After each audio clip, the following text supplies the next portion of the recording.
Okay, first of all, I did the front. And I can do, if you need me to, I can do a video on how I did these churn dash.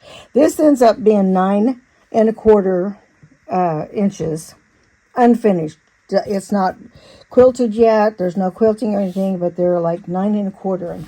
So then what I did was I cut a backing. I did different backings on all the different colors. Like this brand, I did this backing on it. This backing I did on the green ones, so that they would look good on the back. When I spread them out on the front, they would look good spread out on the back as well. You can use the same fabric on the back of every single one, and it'll just look like a quilt back, just like you did it all on a long arm. But anyhow, this is the front square that I did. I always wanted to do a quilt with the churn dash, so I can leave the pattern down there for you. One thing I would have done differently was cut these squares bigger and then cut them down to the size I wanted. That, if I do it again, that's what I would do, because I just cut them to the size I wanted, and as you can see, kind of, yeah. But it's going to be okay for this quilt. So I cut a back 9 1/2 inches, and I cut batting 9 1/2. Now I used two pieces of bat because I was going to do I knew I was going to do a lot of the quilting. I wanted it to be poofy enough and not just flat. That's why I did that. So I did 2 of these at 9 1/2, the back at 9 1/2, and it didn't matter if it was exactly right or a little bit bigger. This particular one I got from Linda's. So let me show you the bag I got. I got this Hobbs Heirloom Premium. I got the king size. They were on sale, but since I cut them up, they don't need to be really large ones. A lot of people that do long arm need really big ones, not me. So what I wanted to show you with the quilting, I used this Stitch in the Ditch. Let me put it sideways so you can see that there's a ridge there. And I show that a little bit in the video. And then I come down and I do all Stitch in the Ditch so it's straight. And I do the all Stitch in the Ditch with that. Then I switch over to this one. And after these are straight, then I use this as the width between all the lines. Now you can use a 1/4 inch foot or anything to use so that you have the width depending on what you're going to do it. I go that way, then I come and I go down, then I turn around and go back that way. I turn around maybe 3 spots, depends, and then see that fits in there like that, and then I go along there and I do that. Then on the sides I do a Stitch in the Ditch there. Then I come along with this, and that's the width I want. I come out, I go back, and I do that. I come around and I come back and I do that. After I get finished, you can either come up from the back here towards the center, right here. Doesn't matter if it's exactly right. It actually still looks good. And then I stop where my needle would stop there, and I turn it, and I go, bup, bup, bup. Hopefully I'm coming out in the exact right spot, and then I come down where it eaves. And I just do that over and over again. Straight line. And I thought it looked so cool, so easy. And it's kind of one of those fun things that you don't have to, think so hard. You get to just really enjoy it. You can listen to a podcast or music or whatever you want. And basically, that's what I use. When I sew them together, I used a 1/4 inch foot. But we'll talk about... Actually, tell me in the comments if you want me to give you the churn dash pattern. Okay, I'm going to show you how I quilt this churn dash. All of them is how I actually did most of them, except the center are the only things that I do different on each one. First of all, I'm going to use one of these that has a Stitch in the Ditch little deal right on it. So I'm going to use a foot that does that. And you don't have to use one of those, but I like those. Oops, there we go. Okay, so let's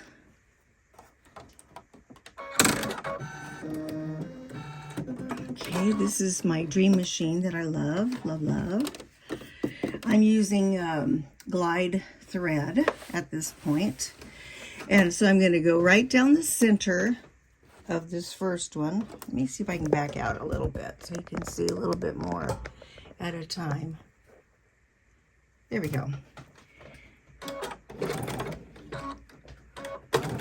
Oh, I got it on zigzag. Wait a minute. Stop everything, because I was trying something else out. Oh. All right, and I think I've got this on 2.5 length. Going right down the center of this, and then I'll come up going that way. I'll show you. I think my arm is in your way.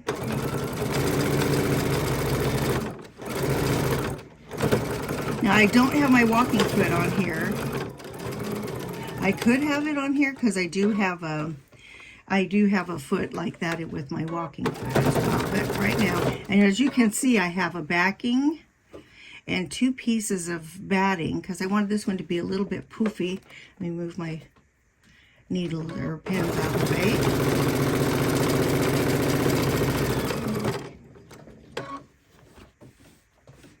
Oops, maybe one more. There we go.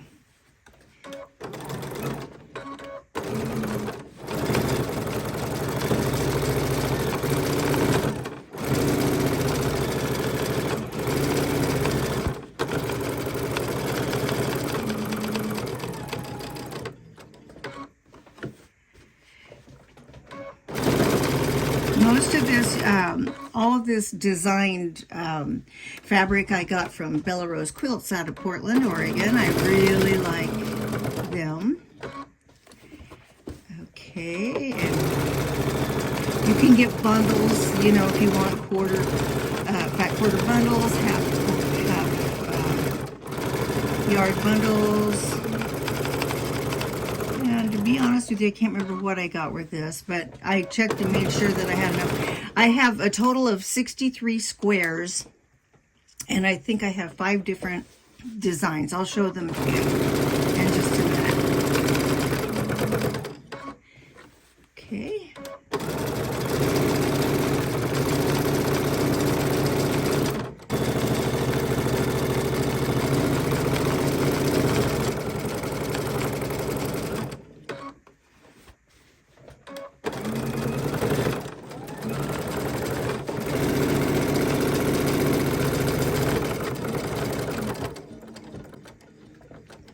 If I did this over again, this churn dash, I would make these squares a little bit bigger and then trim them down to the size I wanted. I just cut them the size I wanted them, and so I was having a little bit of an issue with the points, but the way I'm putting it together, it's really okay. It's working out okay.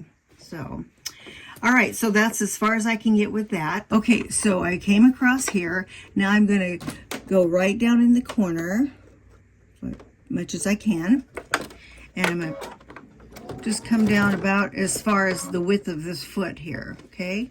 So then I'm going to run this along the edge. This is how I'm doing it anyhow. You can do it any way you want. Certainly doesn't have to be like this. And so then I'm going to come down this one, that length.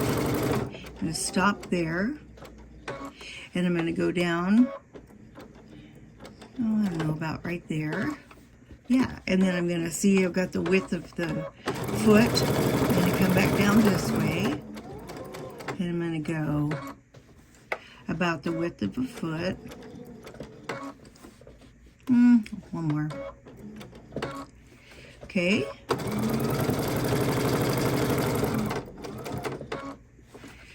Okay. About the width of the foot. There we go. Okay. Then what I can do is just go off to the corner, or I can come off and just go do this. So this one I think I'm going to go off on the corner. So, well, okay. So on these corners, what I do is I do the same thing. I go right along the edge because I've already stitched in the ditch on that. And then I'm going to turn back around.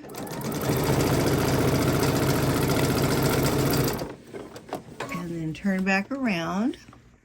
Do the width of the foot there. Turn back around. The width of the foot. Uh-oh, my thread broke for some reason.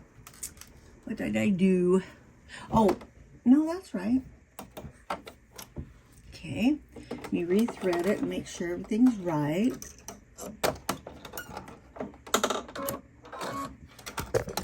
Okay.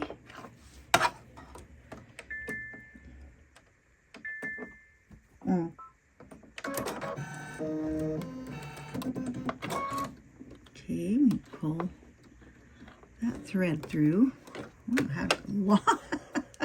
Goodness, that was a bit too much. Okay, so then we're gonna come back this side.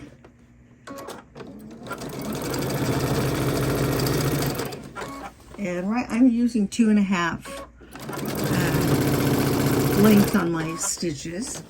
And of course this piece right here probably won't show at all. Then what I do is I come back, well, I'm going to cut it. Or you could use your cutter on your machine. I'm going to come back up here. And I kind of start in the middle. And I'm just kind of judging. It doesn't have to be. And it's really okay. It looks good either way. And so I'm going to come down to the center. Then I'm going to come back and I'm going to go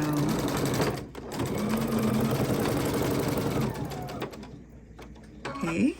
And I'm going to go down across there about the width of the foot. One more maybe. Whoop. Okay, and then the width of the foot. And then okay. And that's how I'm getting these, that's how I'm getting this design in the corners. Oh, that's my thread. I should have cut it on the machine.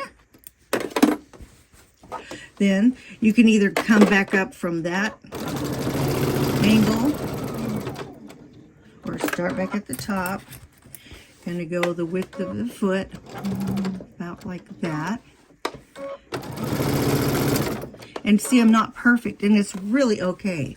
It actually looks good. I'm not gonna lie. Okay, and then we'll go this way. Okay. Okay. Get it there. Okay, so that's how I'm doing it around the edges, and that's how I'm doing it on the corners. And I do it on all the corners and all the edges.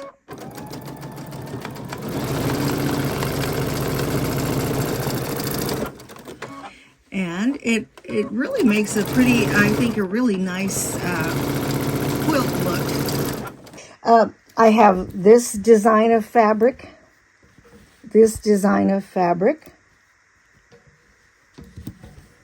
this design of fabric. I think there's 1, 2, 3, 4, and then the green.